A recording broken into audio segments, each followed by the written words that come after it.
So, it's hay fever season. How is everyone doing? So today, I thought I'm going to be taking this hair out anyway at some point today. So I should do some cosplaying. And who better to do than the gremlin, Ghaccio, part 5 of JoJo's Bizarre Adventure. I feel like I should do an explanation of JoJo's. It would only be fitting, right? Oh, it's cold. It's cold, it's cold, it's cold, it's cold, it's cold, it's cold, it's cold. So, this is me with no notes trying to explain JoJo's Bizarre Adventure. Let's get into it. So JoJo's Bizarre Adventure is a manga series that came out sometime in the 90s, I believe, by one Hirohiko Araki. It is a action, adventure, sometimes psycho horror thriller, murder mystery, vampire story, extraterrestrial beings, horse racing, sailors on the ocean show. JoJo is split into parts. You follow the story of the Joestar bloodline and their adventures and mishaps and all kinds of weird situations as they try to, I'm not even going to say save the world, because half the time they're not even doing that. They're just kind of living life and there's a dude bruh in the way. And they've got to save the city, the races, the prism, their dad's memory. But let's start from the beginning. So JoJo is split into 8 parts. From now, parts 1 through 5 have been animated, and parts 6 through 8 are still manga. Part 1 is when you are introduced to Jonathan Joestar. He is a rich boy. He lives in a rich house, and there is our antagonist for the majority of the show, Dio Brando, who moves in there. How old are they? Like 15 or something? They're not that grown when this happens. They're quite young. Dio Brando moves in with them because Diego's dad dies and Diego You probably had the right idea, right? But the wrong Dio's dad dies and Dio needs a place to stay. He goes and stays at the Joestars because I think Daddy Joestar used to know Dio Brando's dad. So we are introduced to Dio Brando, who is much too suave for his own good and kind of a jerkwad. He kind of likes to act all perfect in front of the Joe dad, but really he's just a butt. He's really mean, he burns dogs, he steals people's wives, and whilst he's living at the Joestar household, he comes across a peculiar mask. I think the dad is like a historian or something, why he has the mask in his house. I don't remember why he has this mask in his house, but the mask basically can kill people and turn them into vampires.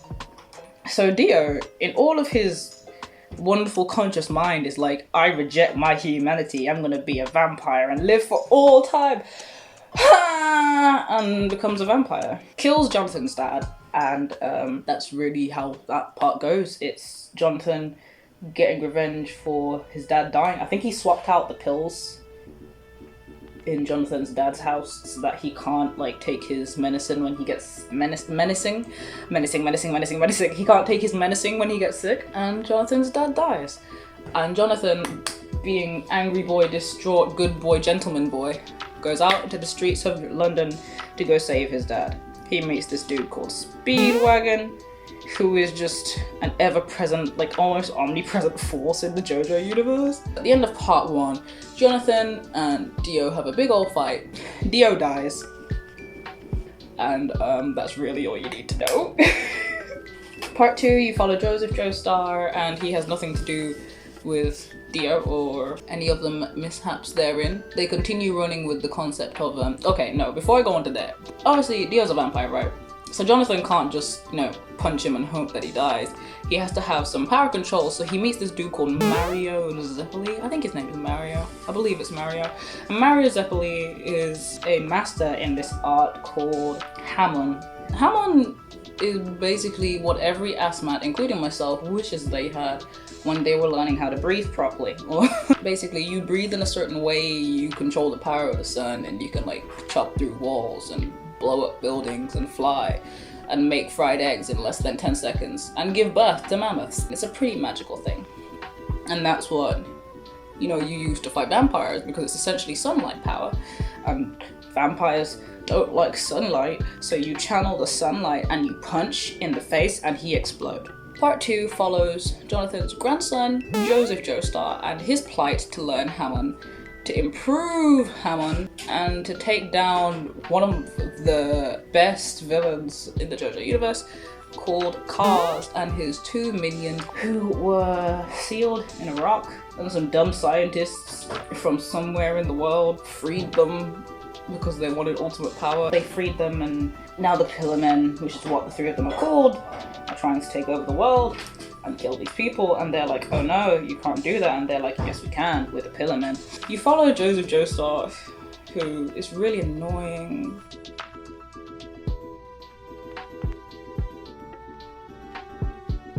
And his friend, Caesar Zipperly. So then we move on to part 3, where we follow Joseph's grandson and his plight to fight Dio. Haha, I told you he died, but he's not dead. Do you know why? Because he's a vampire and he survived on the ocean floor by... Okay, let me try and remember how this worked. He detached his head and reattached it to Jonathan's body. He's now Dionathan, a hybrid of... Oh, this is so... I'm explaining this, I'm confused. We follow Jotaro. Kujo Jotaro. Did I mention the JoJo thing? Okay, so JoJos are JoJos because both of their forename and their surname both have Joe in them. So like you've got Jonathan Joestar, Joseph Joestar, then Joseph had a daughter, and then his daughter remarried and became a Kujo. She's called Holly because Joseph's American. Then she moved to Japan, married a Japanese guy called something something Kujo. We don't know who he is, he's never there, and had a child called Jotaro Kujo. Therefore, JoJo. You with me? You still following me? Cool. I've never done this before, so I'm just trying it out today. Part 3 of JoJo's, we are introduced to the concept of the stand arrow. Don't ask me where it came from, I don't know. I like to assume that it's part of Kaz's body. I don't know if I explained that. Kaz is the main antagonist of part 2 of JoJo, right? I told you that. The Pillar Men, JoJo's, yeah. Instead of killing Kaz gets sent into space and he just becomes a space rock. He just loses consciousness, he stops thinking and becomes a floating space rock. Now, I like to believe that the stand arrow is part of Kaz's body that got like chipped off and came to Earth. But basically, when you get stabbed with this arrow, you are given a ability called a stand, which is kind of like super powered ghosts that stand around you and do certain stuff. Saying JoJo doesn't help because Joseph is in this part too. Jotaro Kujo is given a stand ability. He wakes up one day with it and then he puts himself in jail because this thing is like, sometimes these hands, they come from his body and they just do things, but he doesn't want to do them and he thinks he's possessed, but he's not. It's just a stand. And Holly, being very concerned like a mother should be, calls her father and is like, Dad, this kind of sounds like the weird stories you used to tell me when I was like 3. Can you come sort my child out? And he comes and he's like, oh, my boy, you're a stand user. And Jotaro, like the good grandson he is like, shut up, old man. I hate you. Go die in a hole. Jotaro is learning to use his stand ability. He meets a dude called Ghaccio. They become friends, and Dio is resurrected, and they go and take down Dio. What you need to know about JoJo is that they live for the recurring villain all the time. Every day, every night. You thought he was gone, but no. He's still here. He's still living life, he's still hanging out. Villains that you've never seen before, you get villains that you've always seen before, you get villains that get resurrected, the villains have children and the children fight. And sometimes it can just feel like they're just doing the same thing over and over again, but oftentimes, you know, you're getting something new. The best part of JoJo's is part 4. Part 4 of JoJo's revolves around Josuke Higashikata, which something in Japan words and kanji and something you can actually read it Higashikata as Joe. I don't understand that, but if that's the way it works, that's the way it works. So Josuke Higashikata is JoJo, and we follow this dude in his crazy, noisy, bizarre town, and he's just living his schoolboy life, doing dude bro stuff with his dude bros, and it's great until you get to like episode 10, and you're introduced to the notion of a murderous killer. The best thing about part 4 is that the killer is never posed as a threat. He's never posed as a problem. The only time the protagonists actually, you know, do something about him is when he crosses their paths and kills one of their friends, and then they're like, oh, okay, now we have a vendetta. And that's when things get serious, because then everyone's on the hunt for this dude, this faceless guy. Who is Yoshikage Kira? Where is he from? Who is this guy? Do you know what he looks like? I don't know what he looks like. And there's so many times when you as the audience know that Yoshikage Kira is right behind them, but they can't see him, and you're just like, no, boys, you were so close, you were so close. You're introduced to some crazy, crazy stands. I feel like they just got kind of stand happy, and they were like, wait. Hear me out. Food stands, though. It's executed in such a fun way that, yeah, I can't be mad at it. I really can't. I really love part 4. It's engaging, it's thrilling, it's scary. We see Joseph Joestar in his actual like a great grandpa stage. Like, he's like 90 and he's still hanging out and they know where he is. I don't remember if he actually does anything or if he just...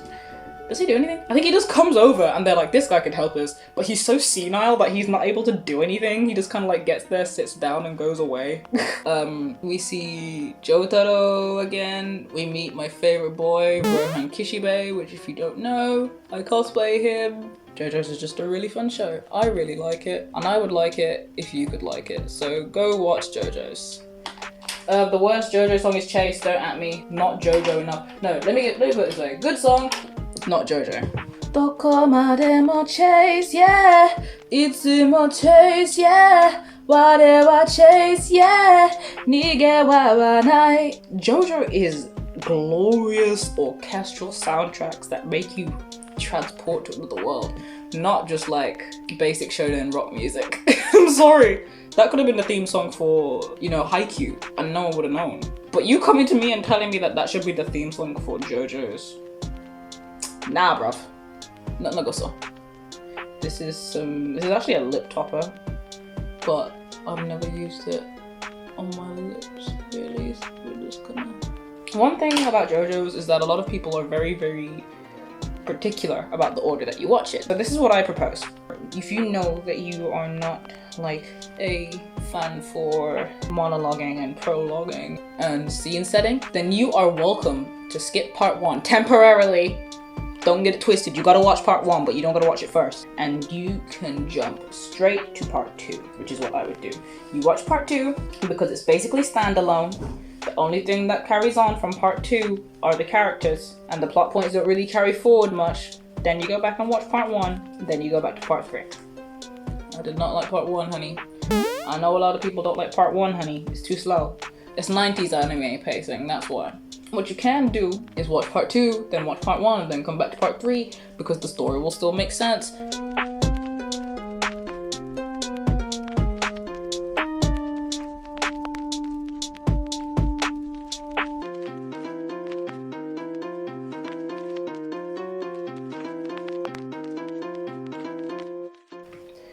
Yes, it's one canvas. You can't tell. This is actually kind of scary. Like, in the mirror I can tell where my eyebrows are, but in the camera it looks like I've got nothing there. And it's kind of disturbing. I look like an egg.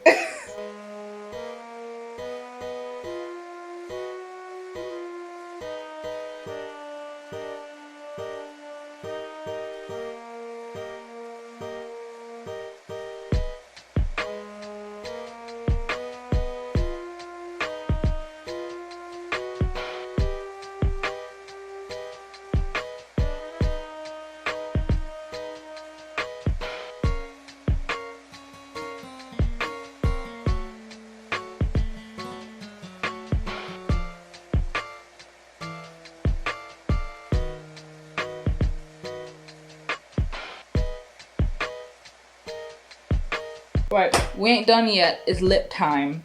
And there's a reason why I obliterated my lip shape. And I'm gonna obliterate it a bit more with some concealer. Because I really don't want to have lips for this, what I'm about to try. This is a very experimental day.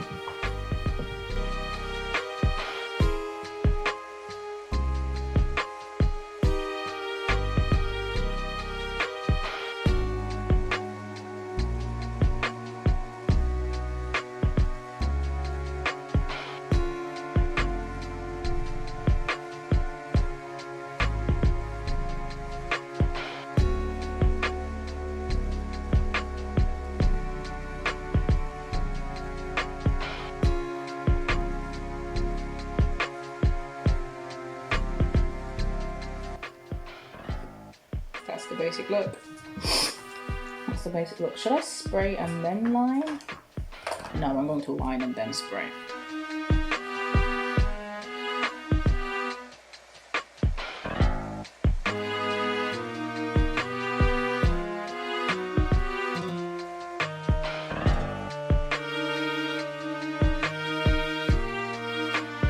Yikes. Wow, this is my JoJo OC. This is what I look like in JoJo universe.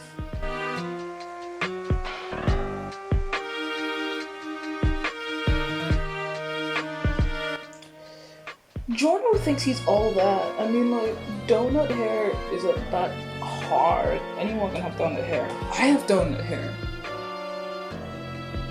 I'm the new Kappa.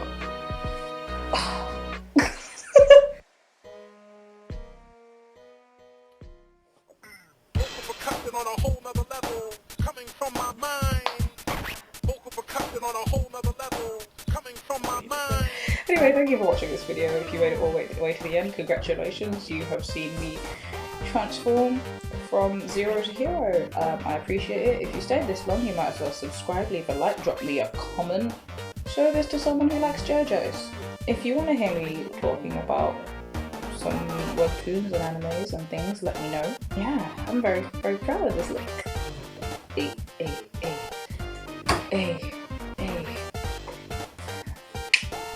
Hi everyone. I'm gonna sit over here so I can put on